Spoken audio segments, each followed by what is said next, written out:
yéen tamit.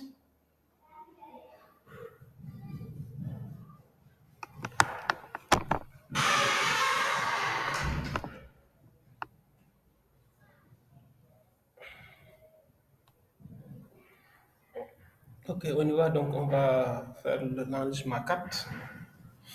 Donc, pour le un, le 2 et le 3, on a eu à faire ces 6 premiers points. Donc, les 6 premiers points sont déjà évacués, c'est bon. Maintenant, pour l'enregistrement 4, on va essayer de voir si c'est possible de, oui, de revenir, si je vais voir si c'est possible de faire les droits, l'écriture, le 7, le 8 et le 9. On va voir. Ça ne tire pas trop, ça ne tire pas trop en longueur, donc on y va. Donc là, on va parler d'abord de quoi? De l'écriture trigonométrique. Ok, donc dans l'enregistrement précédent, on avait évoqué cette notion d'argument. Donc, on va faire un petit rappel. D'abord, le complexe Z qui est égal à A plus IB. D'accord? Z est égal à A plus IB. Là, cette écriture, on l'appelle comment? L'écriture algébrique. A est la partie réelle, B est la partie imaginaire. Ensuite, dans l'enregistrement précédent, on a parlé de l'argument. Donc, pour trouver l'argument du complexe, donc le cosinus de θ.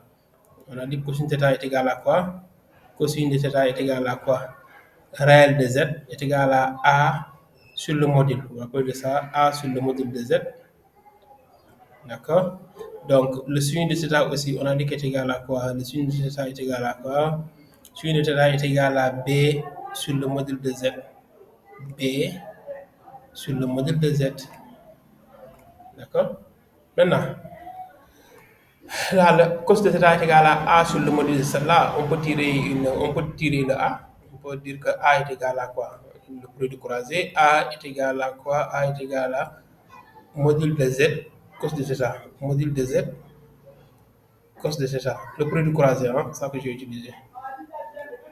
Donc, le produit croisé, je vais. Donc, c'est comme si là, regardez, c'est comme si vous avez un qui est là. D'accord? Donc, le produit des moyens est égal au produit des extrêmes. D'accord? Ça fois ça est égal à A fois 1. A fois 1, c'est A. Là, vous réglez votre problème. C'est bon? Ok. Donc, A est égal à module de Z cos de θ. Même chose pour là aussi. Hein, on peut dire que le B est égal à quoi? Le B est égal à module de Z. B est égal à module de Z. Le B est égal à module de Z sinus de θ. Sinus de θ. D'accord?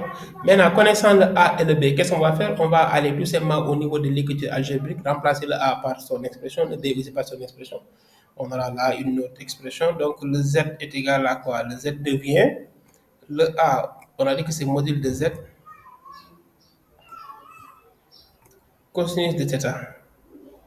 Ça, c'est le cos θ. Hein. Ça, c'est le quoi? Ça, c'est le A. Plus I. Je mets là le I. Là, le B, on a dit que c'est module de Z sinus de θ. D'accord? Sinus de θ. C'est comme pour ça. Donc, arrivé là, qu'est-ce qu'on a? On peut mettre module de Z en facteur. Hein? Ce qui va nous donner quoi? On a module de Z facteur de quoi?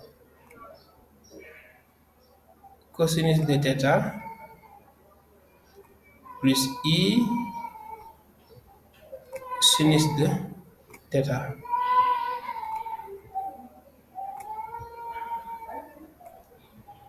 D'accord? Donc là, ça c'est le Z. Maintenant, c'est cette écriture qu'on appelle l'écriture trigonométrique. C'est une écriture qui est caractérisée par le module et un argument du complexe. Par le module du complexe et un argument du complexe. D'accord? Donc là, on a ce qu'on appelle l'écriture trigonométrique du complexe. Donc, pour trouver l'écriture trigonométrique d'un complexe, il faudrait déterminer son module et un argument trigonométrique. D'accord? Il faudrait déterminer son module et un argument. Donc là, vous avez l'écriture trigonométrique. C'est bon pour ça? Donc, si on applique la même chose le Z qu'on avait, le Z est égal à quoi? Le Z est égal à 1 plus I. Si vous vous rappelez très bien, Z est égal à 1 plus I. Pour le module, on avait trouvé combien? Le module de Z, on avait trouvé racine de 2. Pour le module de Z, on avait trouvé racine de 2. D'accord? Donc, module de z est égal à racine de 2. Et un argument, et le θ, on avait trouvé quoi? Un argument. Θ, on avait trouvé pi sur 4. J'ai bien dit un argument, j'ai pas dit l'argument. Un argument. Donc, pi sur 4. Ce qui signifie que l'écriture trigonométrique du complexe Z est égale à quoi? Regardez, on a dit que c'est le module. Je mets racine de 2, facteur de cosinus de pi sur 4, cosinus de pi sur 4, plus i sinus de pi sur 4, plus i sinus de pi sur 4. D'accord? Cosinus de pi sur 4 plus i sinus de pi sur 4. Donc là, vous avez l'écriture trigonométrique du complexe Z.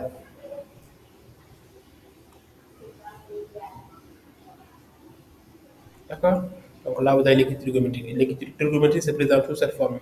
Vous avez le module cosinus de θ plus i sin de θ sous cette forme. D'accord? S'il y a un moyen devant le moyen racine de 2, ça, ce n'est pas une écriture trigonométrique. Donc c'est ça la bonne écriture et ça la bonne disposition. D'accord? Donc là, on a donc les éléments qui caractérisent l'écriture trigonométrique, c'est le module et un argument. Donc si on vous donne un complexe Z qui est sous la forme algébrique, on vous demande de l'écrire sous la forme trigonométrique. Il faudra aller chercher d'abord le module. Une fois que le module est différent de 0, le θ va exister. Vous déterminez le θ. Connaissant le module et θ, donc là, vous l'écrivez sous cette forme-là. Et là, vous dites que là, vous avez l'écriture trigonométrique du complexe. Maintenant, on a, c'est ça que je voulais anticiper de l'autre côté. Ok. Donc, on peut s'arrêter, par exemple, on me donne un complexe Z qui est égal à quoi? Un exemple qui est égal à 1 plus i racine de 3. Hein? 1 plus i racine de 3. Ça, je peux le faire. 1 plus i racine de 3, c'est une possibilité. Donc, je vais faire quoi? Je dis que par exemple là, le module, je sais que le module de z est égal à combien? Je calcule d'abord le module. Le module de z est égal à 2. Ça, comme ça, vous savez calculer, déterminer le calculer le module. Hein? Donc, on comprend. Le module de z est égal à 2. Donc, je vais faire quoi? Je viens dans le z. Je dis z est égal à, je vais mettre le module en facteur 2 facteur de. J'ai dit 2, toujours c'est le module hein, qu'il faut mettre en 2 facteurs de quoi? Donc si on met 2 en facteur, on divise les éléments par 2, 1 demi, plus i racine de 3 sur 2, plus i racine de 3 sur 2, i racine de 3 sur 2. C'est bon? 2 facteurs de 1 demi plus i racine de 3 sur 2, c'est bon. Là, ça marche. Maintenant, arrivé là, vous, bon, parce que n'oubliez pas que le premier élément, on a dit, ça c'est le cosinus. Le second, le coefficient de i, ça c'est le sinus. Le 1 demi, si on retourne au niveau de notre, regardez, il va mettre autre chose. Et là, il m'a mis autre chose. Attendez, je vais voir.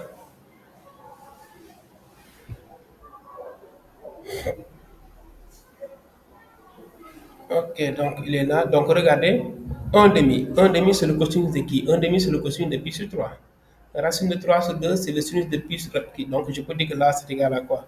Je peux dire que c'est 2 facteurs de 2 facteurs de, je fais ça. Je dis que c'est cosinus de pi sur 3. D'accord? Vous pouvez mettre, continuer avec les parenthèses, hein, aucun problème. Cosinus de pi sur 3 plus i sinus de pi sur 3.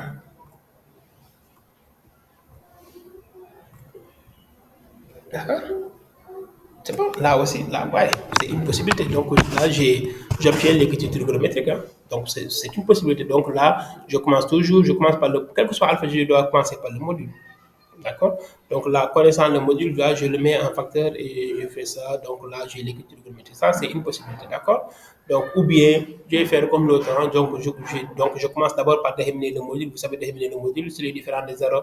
Là, un θ va exister. Si θ existe, vous déterminez θ, ensuite vous l'écrivez sous cette forme-là. Ça, vous savez le faire. Maintenant, comment passer de la forme, ça, c'est le passage de la forme, ça dit, pour ce cas, ça, c'est le passage de la forme algébrique à la forme trigonométrique. Maintenant, le passage de la forme trigonométrique à la forme algébrique. Par exemple, z est égal à ça.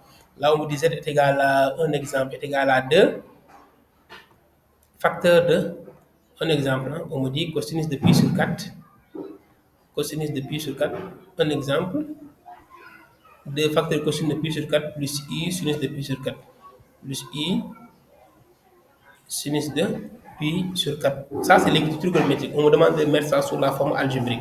Pour mettre ça sous la forme algébrique, donc je vais tout simplement remplacer le cosinus et le sinus par leur valeur. Je dirais que c'est 2 facteurs de. Je vais aller. Donc maintenant, là, ce tableau, c'est un tableau qu'il faudrait maîtriser. Donc maintenant, là, on sait que le cosinus de pi sur 4, c'est racine de 2 sur 2. Je remplace. Donc là, j'ai racine de 2 sur 2. Racine de 2 sur 2. J'ai remplacé le cosinus par sa valeur. Racine cosinus de pi sur 4, si vous regardez, pi sur 4, son cosinus c'est racine de 2 sur 2. Je continue, je vais là, je mets là 1 plus i, même chose. Le sinus de pi sur 4 aussi, c'est racine de 2 sur 2. D'accord? Et je vais connaître, parce que là, on demande l'écriture algébrique. Donc, l'écriture algébrique, on n'a pas un facteur hein, qui est là.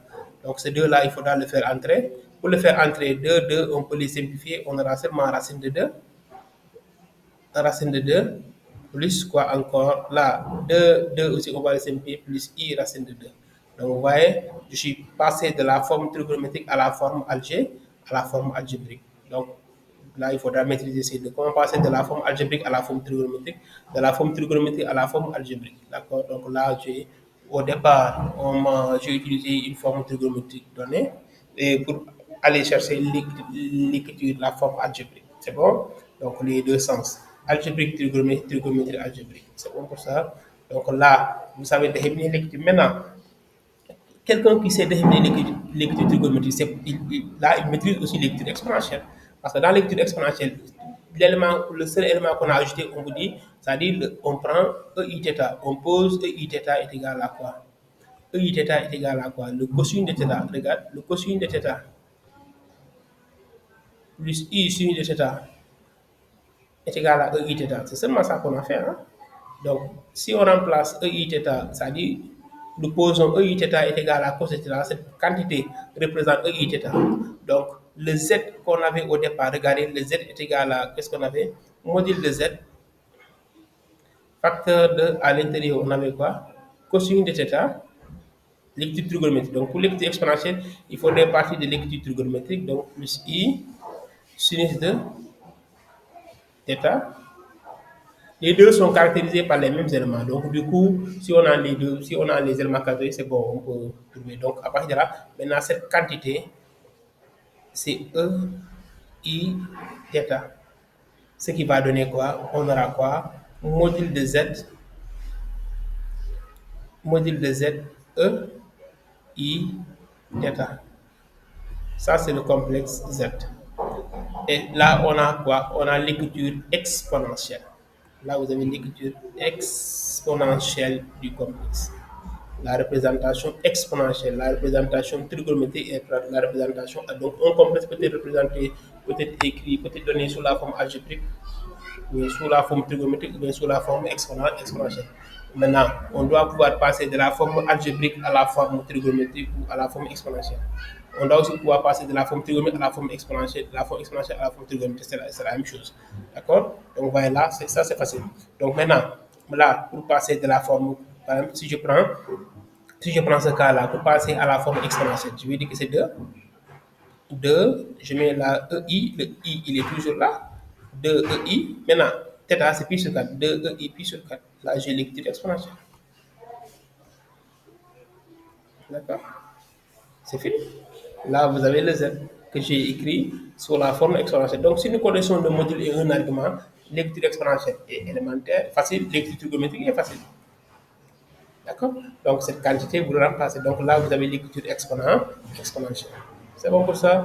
Donc, connaissant aussi l'écriture exponentielle, pour passer de l'écriture exponentielle à l'écriture trigonométrique aussi, on va faire la même chose. Hein? Donc, là, on n'a aucun problème. Donc, là, si c'est possible. OK, d'accord? Donc, je vais donner un exemple. Par exemple, là, si on a Z, on me dit un complexe Z a pour module un complexe Z. Un exemple, on me dit un complexe Z a pour module, donc je vais passer ça. Un complexe Z a pour module. Pour module de Z, on dit est égal à, par exemple, à 3. Module de Z est égal à 3. D'accord? Et un argument de Z, c'est θ, est égal à pi sur 6. pi sur 6. On vous demande de donner l'écriture exponentielle. Je dirais que z est égal à 3 x i pi sur 6. Ça, c'est l'écriture exponentielle. Si on me demande de donner l'écriture trigonométrique, je fais quoi? Même chose. Trigonométrique, je vais dire que c'est égal à quoi? 3 facteur de cosinus de pi sur 6. D'accord? Plus i sinus de pi sur 6.